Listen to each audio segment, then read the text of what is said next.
Segue-se a apresentação de Hugo Mestre, Executive Director and Head of Cyber Trust da Devoteam Cyber Trust, com o tema Pensar, depressa e devagar, humanos, IA e o presente e futuro da cibersegurança. Vim falar aqui um bocadinho, obviamente, no mês da cibersegurança, vim falar de cibersegurança. Um tópico que hoje, se calhar, ainda não foi muito abordado, que é a inteligência artificial. Estou a brincar, obviamente. Mas também um problema que eu acho que é um dos maiores problemas na fronteira entre a inteligência artificial e a cibersegurança, que é, nós estamos habituados a utilizar ferramentas, obviamente, na cibersegurança, usamos ferramentas desde sempre. Só que neste momento os nossos martelos pensam, os nossos martelos tomam decisões. É um cenário novo. A inteligência artificial e as ferramentas, os LLMs, o GenAI, os agentes, o Agentic AI, não são apenas ferramentas simples como estamos habituados. São ferramentas que hoje em dia pensam e que tomam decisões. E isto vem um bocadinho revolucionar aqui esta realidade.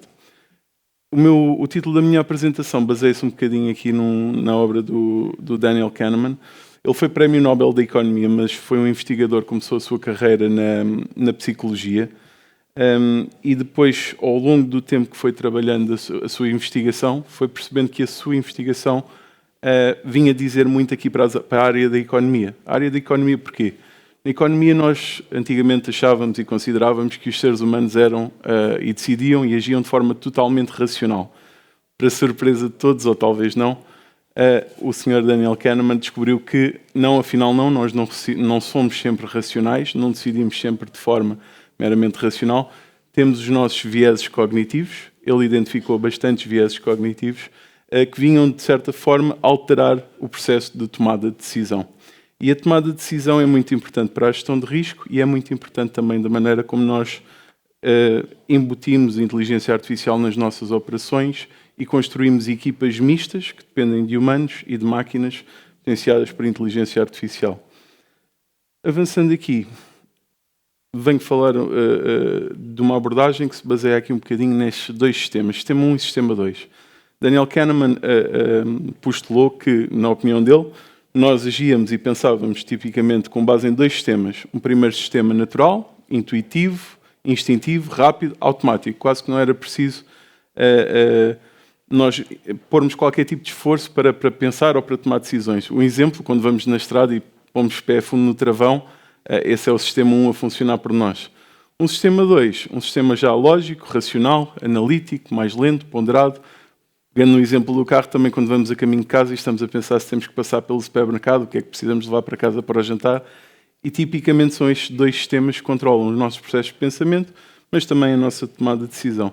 Mas são sempre, obviamente, também influenciados pelos nossos vieses, somos sempre suscetíveis ao bias. Mas são dois sistemas que se caracterizam, um por ser rápido, automático e reflexivo, e o outro mais analítico. E isto transporta aqui porque é que isto é relevante para a cibersegurança. A cibersegurança vive desta tensão também. A tensão entre a necessidade de velocidade e a necessidade de ponderação.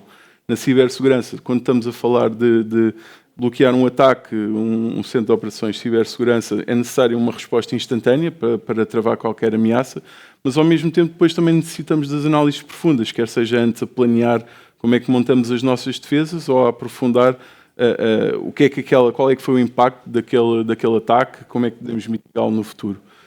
Ora bem, a inteligência artificial acho que vem acelerar estas duas coisas. Cada vez precisamos de ações mais rápidas e cada vez mais precisamos de análises mais profundas. E a inteligência artificial é um aliado, mas tal como qualquer aliado, nós temos que conhecer muito bem os nossos aliados. No caso, inclusive, da inteligência artificial, na minha opinião, não é possível operacionalizar a inteligência artificial nas equipas e nas organizações sem ter um modelo de supervisão bem definido, porque senão torna-se um risco e é incomportável. Portanto, agora falando aqui um bocadinho da inteligência artificial como ameaça. Já toda a gente esta manhã falou amplamente sobre os phishings e os deepfakes, aquilo que a inteligência artificial veio trazer. Não sinto ainda que neste momento tenha trazido novos tipos de ataques para o panorama da cibersegurança, mas aquilo que veio fazer foi aumentar a escala e a qualidade dos ataques que nós já conhecíamos. Antigamente o phishing havia aquela frase que era o spot the fish, nós íamos à procura nos e-mails dos erros, aquelas coisas que pareciam mais estranhas, mas os phishings e os deepfakes estão cada vez mais competentes, mais bem trabalhados. E a escala a que as ferramentas de inteligência artificial e de automação hoje em dia permitem trabalhar aumenta muito mais o risco. Vulnerabilidades Zero Day. É possível hoje em dia automatizarmos campanhas de exploração de vulnerabilidades Zero Day em larga escala e o que antigamente demorava dias a fazer, provavelmente hoje em dia só demora algumas horas. A própria inteligência artificial nasce nas operações e aumenta a superfície de risco das organizações e a inteligência artificial hoje em dia é um vetor de exploração muito apetitoso para os atacantes. E as organizações têm que conhecer muito bem os riscos novos que a inteligência artificial traz. Trabalhos como o OWASP Top 10 para as LLMs e para o Agentic AI já mapeiam alguns desses riscos. O Mitra Atlas também mapeia alguns dos tipos de ataques típicos que atacantes utilizam na realidade. Nós podemos conhecer estas frameworks e prepararmos as nossas defesas com base nestas informações. Mas nem tudo é mau, não é? A inteligência artificial, felizmente, também pode ser utilizada para nos defendermos. De que forma?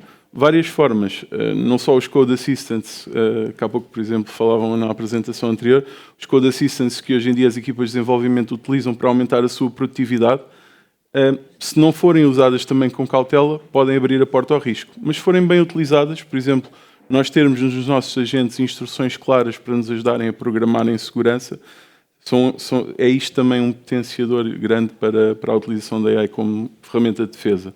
Só que hoje em dia, aquilo que era a antiga Layer 1, digamos assim, de SOC, em que o analista estava ali a olhar para as coisas e a correlacionar eventos, a automação e os algoritmos já tinham poupado muito trabalho, mas hoje em dia a inteligência artificial ainda mais poupa. O que é que isto faz? Faz com que as pessoas tenham que se concentrar em analisar os resultados correlacionados, perceber as coisas e tomar decisões. Em termos de respostas automáticas, vemos hoje em dia, por exemplo, no novo Google SecOps, é possível integrarmos ferramentas com o protocolo MCP para fazer respostas automáticas e utilizarmos a inteligência artificial para reagir de forma instantânea, praticamente. Isto quer dizer o quê? Que, obviamente, todas as organizações têm a ganhar com a implementação e a adoção da automação e da inteligência artificial.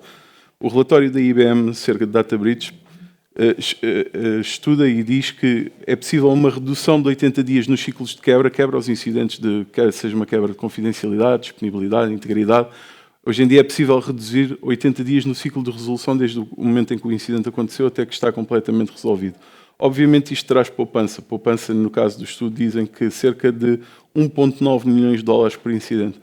Daqui saem duas conclusões, obviamente. Não adotar a inteligência artificial não é uma solução, é adotar a inteligência artificial, obviamente, na cibersegurança.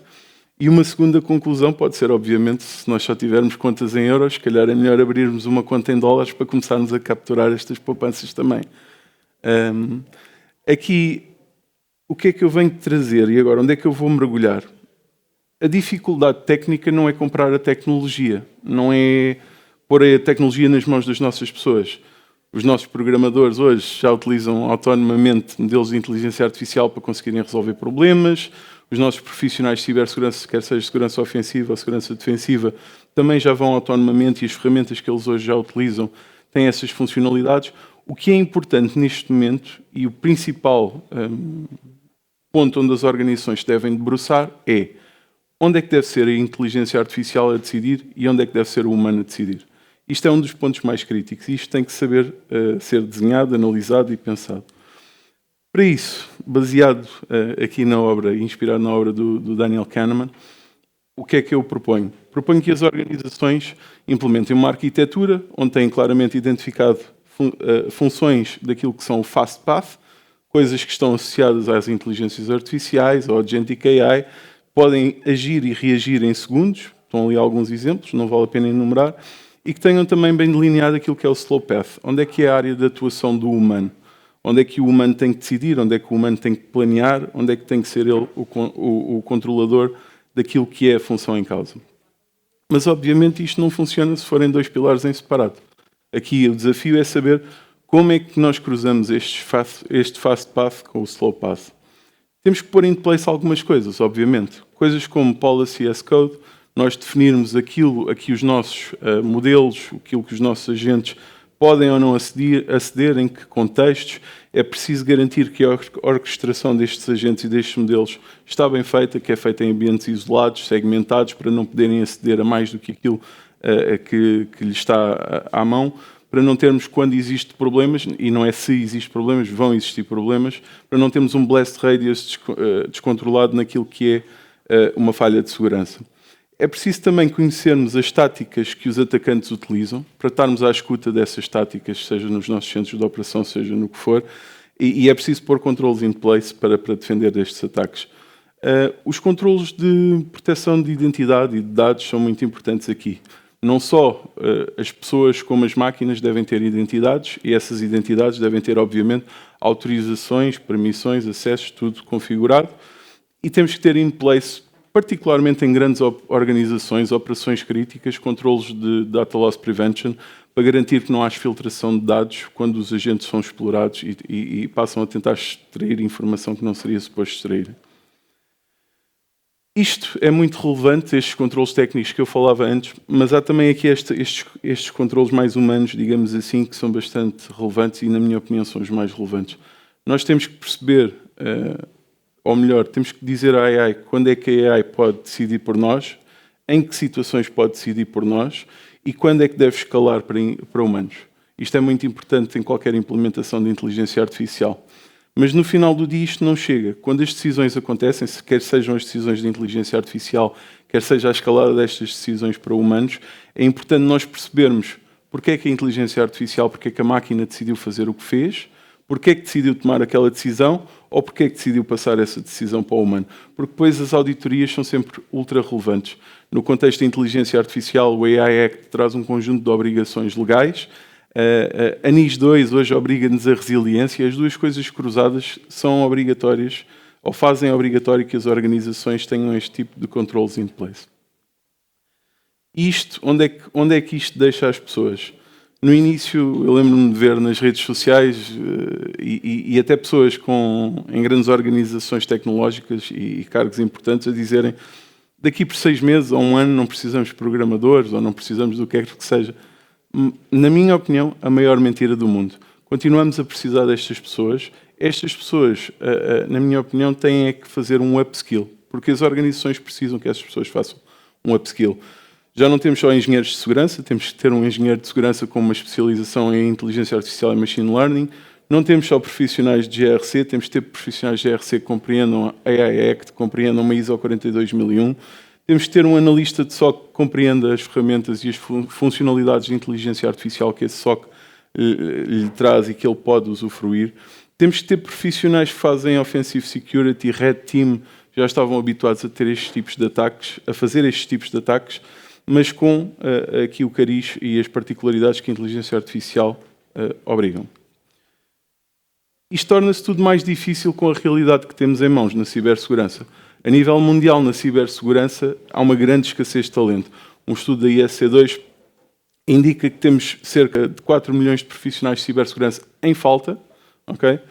E além disso, para agravar, cerca de apenas 9% das equipas é que se sentem preparadas para atacar estes novos riscos da inteligência artificial. Estes dois dados correlacionados mostram que o problema é um problema que tem que ser ativamente endereçado. Não podemos ficar à espera que este problema se resolva. Temos que nós pegar isto nas nossas mãos e tentar resolver. O que é preciso fazer, na minha opinião, para atacar este problema da cibersegurança e da inteligência artificial relacionado com a escassez de talento?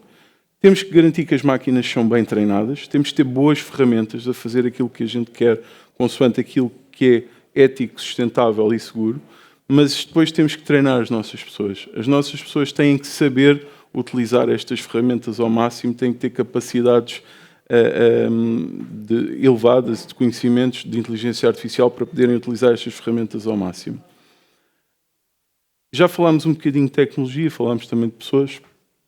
Aqui falando de governança e conformidade. Entramos na área da burocracia, alguns dizem, não é?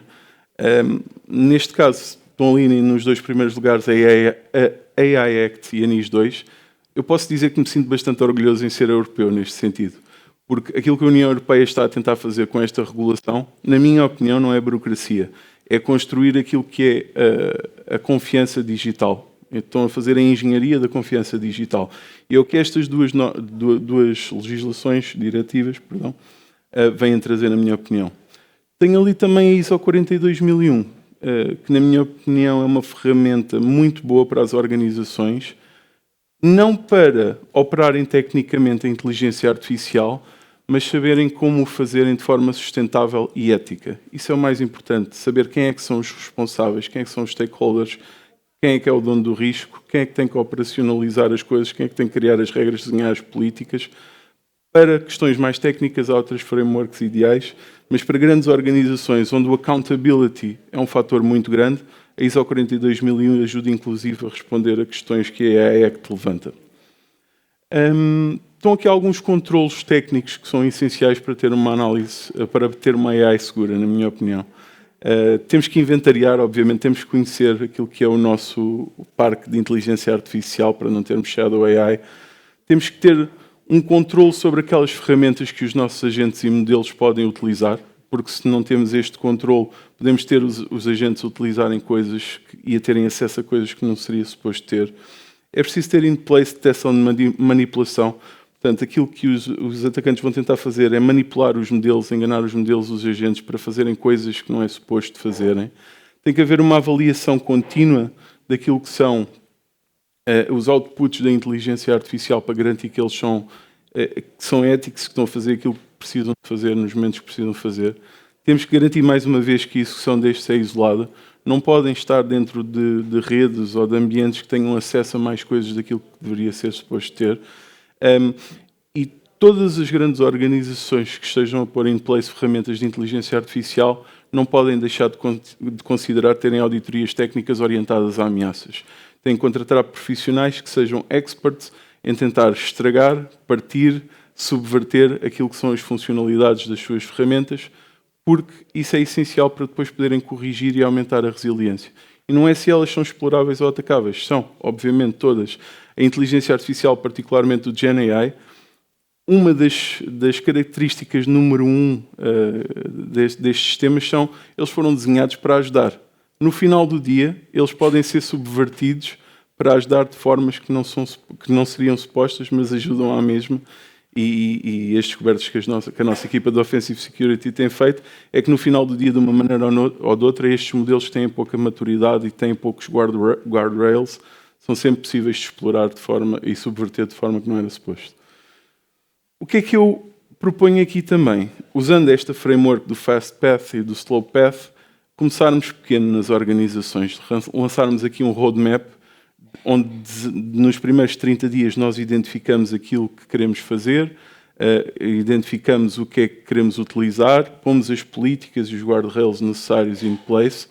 Nos segundos 30 dias nós fazemos um piloto controlado, algo pequeno, escolha uma função, por exemplo, de cibersegurança.